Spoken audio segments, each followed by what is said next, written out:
With more infrastructure spending on the table in Nigeria and Dangote Group exploring more opportunities across Africa, the industrial sector is once again back in focus. Vetiva Capital Management has released a new report on the country's industrial goods sector for the second half of this year. The report is titled A Delicate Balancing Act.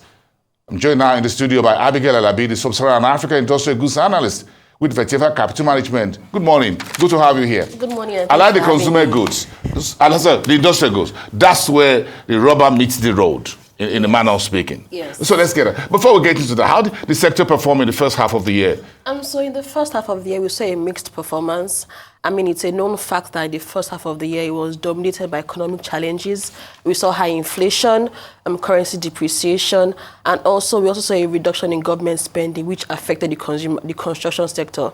But some sectors were able to show some signs of resilience, like the cement industry and the real estate. So the cement industry was the best performer in the first half of the year, and we saw that the surge in cement price was also a factor that influenced the growth in that sector.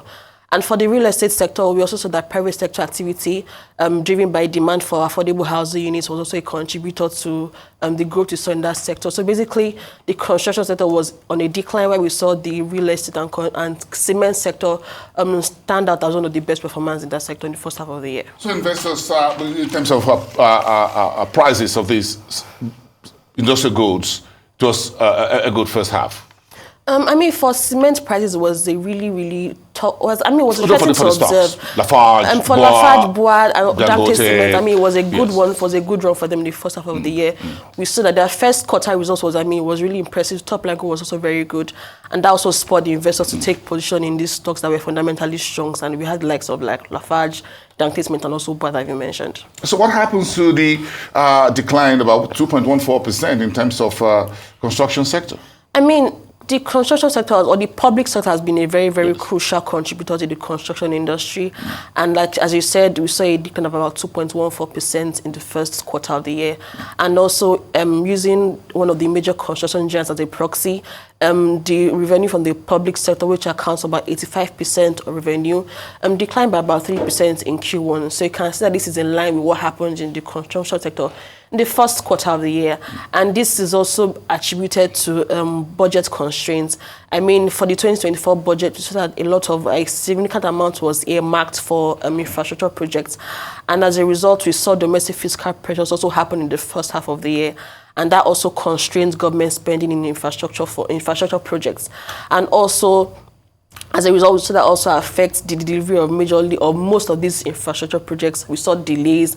And also, let's not forget the input cost or cost of building materials that was also very much prevalent the first half of the year. So, and all of these factors combined led to a significant decline, that we saw in the construction sector. So it makes sense. So it makes sense that the government, the executive branch, will say, look, tell the National Assembly we want additional 6.2 trillion naira for construction, for infrastructure spending. Does it make sense? Oh, yes, it does make sense. So, there's a lot of things that we need to do. According to estimated that Nigeria needs to spend about $100 to $150 billion over the next 30 years to cover this infrastructure gap or infrastructure deficits that we have. So we have barely scratched the surface when it comes to spending on capital projects. So there's still a long way to go for the federal government to, bridge this gap in the long term. I don't want to ask if I should focus, if I should have some industrial goods in my portfolio. Yes. No, I don't want to talk about that. But again, when you look at construction, cement, real estate, and you've got a bit of these three on our markets, on the NGX, in terms of the companies within those sectors, whether they're REIT or whatever. But again, what's the outlook for the second half of this? You folks have a bit of that in your report. Okay, so it's no news that the first half of the year was quite sluggish for the construction industry, but we expect a rebound from the public sector. We've seen significant funding initiatives. Technically government spending. Yeah, so technical government spending. So we expect government spending to resume again in the second half of the year. We have seen significant funding initiatives like the Renewed Hope Infrastructure Fund by the federal government that was established at the beginning of this year. So we expect this to facilitate or to kick off construction activities in the first half or second half of the year. And for cement as well, we also expect this to also support cement volumes too. I mean, once construction activities increase, we expect this to also have like an impact on cement demand. And also, cement players will also have to find a balance between their input cost, affordability, and pricing. We've seen the government come in to intervene in the surge in pricing. So now you talk about the price of cement. So Yes. so we got this earlier in the year. The cement prices, the government was going to step in and moderate cement prices lower. This is a market of demand and supply metrics, whatever. I mean, yes, there are lots of factors that have influenced this rise in cement prices on the part of the producers. We have seen currency depreciation significantly affect their production cost. A significant part of their input cost is FX linked, like gypsum, imported coal, spare parts, equipment, even going as far as gas. So they have to factor in these increased prices in form of, or they have to pass on these increased prices to consumers in form of prices. So on their own part, they have to also maintain profitability. I also consider their input cost as well. And also, they also alluded to the fact that the middlemen also had a part to play in the surge that we saw in cement prices in the first half of the year. So we are seeing the federal government trying to intervene to make sure that cements are very, very much affordable for the end users. Because, I mean, we currently have a deficit of about 28 million unit homes, and it's probably going to increase in the near to long term if something is not being done about it. And one of the things that can be done is also to minimize the input cost or the input factor involved in building all these affordable homes. So once you can be able to deal with the cost of building materials, I mean, in the near to long term, you're able to close this gap. So here is the richest millionaire, Africa's richest man, Dangote. One of the reports you look at, trying to look at further investment, perhaps in Gabon for cement, fertilizer, a bit of all that. What do you make of that as far as industrial goods concerned, as far as his companies are involved across this? Of course, you know, you've got NASCON, which is one of his industrial company goods on the market. You've got the cement as well and a few others. I mean, it's a good one. So Gabon has significant limestone deposits, which is a major raw material for cement production.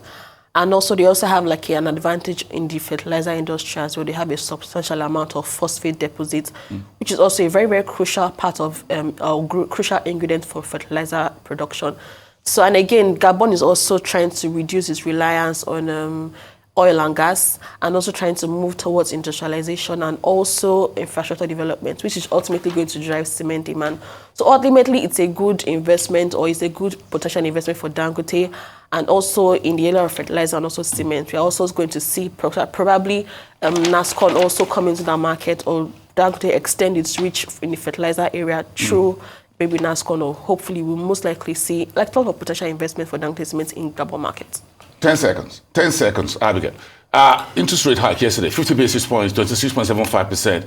Positive or negative for industrial goods sector? I mean, it's negative for them because this increases the cost of borrowing for them, and this also affect the expansion plans. It will affect cost of borrowing for them, and basically it's going to affect the operations for most of the firms under the industrial goods sector, because they do not have access to cheaper credit to expand, to buy equipment, to majorly fund the operations of their firms. All right, thank you. Abigail Alabi, good to have you this morning. Thank you for from having me. Vetiva Capital Management.